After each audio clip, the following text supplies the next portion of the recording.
Welcome back to Misfit Library. This is the channel where we find books with, disturbing, ugly covers and see if the story on the inside tells a better story than the story of that the cover gives you. So today we're gonna go back again to the '90s, um, with just an absolutely absurd cover. The book we're gonna be covering today is Grunts by Mary Gentle. This book is, your fantasy is not your standard high fantasy book, but we'll get into that later. First, we're gonna look at the cover. Um, you can just tell this cover has aged a bit. Very big letters. Just bold, big letters. Grunts just right in the middle, and then just an absurd, like, weird looking, orcs on the front, just doing, who knows what. I just knew I had to do a cover on this book. It just looks ridiculous, and the book itself is a tad ridiculous, and we'll get into that. This book was written by Mary Gentle, and basically the whole premise of the book is what happens if a bunch of grunts or a bunch of like orcs basically get access to a bunch of like M16s, like basically modern military equipment. It's just so weird, but it's a little interesting. So that's the whole premise of the book. So it's if falls into that trope of looking at a high fantasy story from the bad guy's perspective. So it's the same traditional trope. So there's like going to be like a dark lord, demon lord, something from fantasy. Noble elves, and then there's like the lowest race. Cannon fodder. Think of Lord of the Rings, like the orcs from there. Just they're just there to die basically. They're ugly. Just basically useless. So basically, our story starts with the orc captain. His name is Ashnak. And basically, they're just getting absolutely whooped by like elves, dwarves, that side. Think of Lord of the Rings, like that side is like just whooping up on them. So basically, they're doing their best to survive, and so they decide that they're gonna go rob a dragon horde, looking for gold, maybe like some magic weapons, something to save them. But instead of gold, they basically just find like M16s, grenades, like all of that stuff.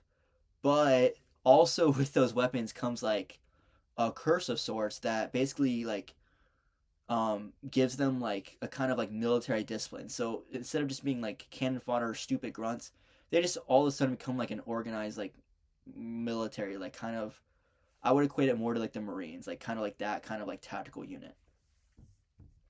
So that's like the premise of the book. So now I'm just getting into like some of my things. I personally have never been a big fan of like looking at the villain's perspective. I don't find like any like there's no like I don't feel bad for them, like, oh, they're getting slaughtered, like I don't care. But that is this kind of book. That's what if you're into that, this book would be for you. Um, Basically, it's just a standard fantasy world. Just flipping it on its head, and it's just like I just feel like it's a cheap trick. I just don't care, and I think if you do, then this book might be for you. Despite me not liking this trope, I think this book was kind of interesting. It's definitely weird, and if you don't like kind of like the gimmicky stuff, I don't think you're gonna enjoy it. But to me, like I kind of like kind of the more like outgoing things. But there we go. So what makes this like kind of guns and fantasy gimmick like work? Um, Basically, like the whole thing is just it's interesting. Like in this book, Mary Gentle goes very deep into military structure. What like uh arms, like how they're gonna get new ammo, how they're gonna get more grenades, like kind of all like that framework of how things work. I think it's very interesting. Another thing that she goes into is like basically like she goes into a whole like tirade about like how elves and humans are just as bad as orcs. Like if you think about it from like the orc side, they're coming in, there's like they're just as brutal, they're killing just as many, and she kind of goes on like that, and she's kind of like trying to equate them, like there's no good guy in war, they're both evil. Um, if you like that kind of thing, that you kind of like that thing. Me personally, I just don't care. Um, so that's that, and then basically she just talks about that. So basically, to get a little bit more of like understanding on who wrote this, you kind of understand who Mary Gentle is. Looking at like doing some research on her, it's very interesting. Like, I just writing this book in her catalog is very interesting. She does do some like fantasy stuff, but she's kind of more like, I think it was saying like alternate history. So she kind of is like very into war and like kind of like a what if type situation with her other books. It's very interesting.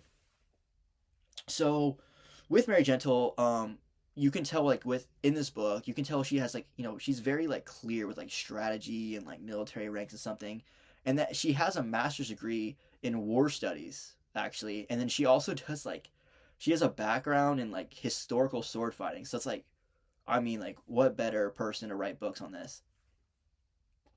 So because of like her like I mean her academic background and military and stuff, it's just like very dense with like military jargon, like very hierarchy. When you look at this cover, I was expecting like more of like a fast paced, like kind of comedic, like laid back text, but it's just very like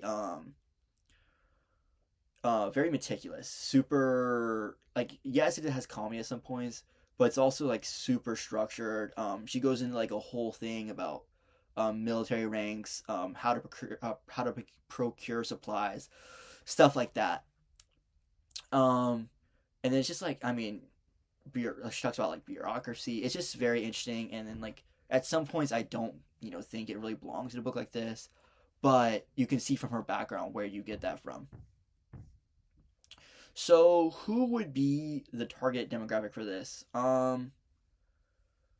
If you like the villain perspective thing, you're looking for like kind of like a not, I mean, kind of goofy, kind of, military, like, crude, dark humor, like a very like, in system, like very systematic, like magic system, and like a hero journey. If you like hero journeys, you're not gonna like this book. It's not really for you. I mean, it's just hard to explain without spoiling it. You'll have to read it. Um, this book it just constantly makes fun of like structural flaws like within like fantasy books, like oh you shoot all your arrows, well how am I going to get more arrows? It goes into that and stuff like that. So for this book, I think I would give it out of 5. I think I would give it a 3.0. It's not necessarily something that I wouldn't read if I kind of knew what it was, but I'm not foaming at the mouth to read this kind of book. um right in the middle, it has, or right in the middle, like maybe like 3/4 in, it kind of has a slump where the pacing is just kind of, you kind of get like, okay, I get that you like need to like get supplies and stuff. I understand that you're military. It kind of commits to the bit a little too hard for me, and that's why I'm giving it a 3. The premise is interesting. I have to give it to her. I'd never even thought about that. It is an obscure, weird piece of fantasy history, but I do believe it belongs in Misfit Library. Thanks for hanging out. I'll see you guys in the next one. Don't forget to like and subscribe. If you have any books you want me to cover, put them in the comments. Join me next time as we cover Heroes Die.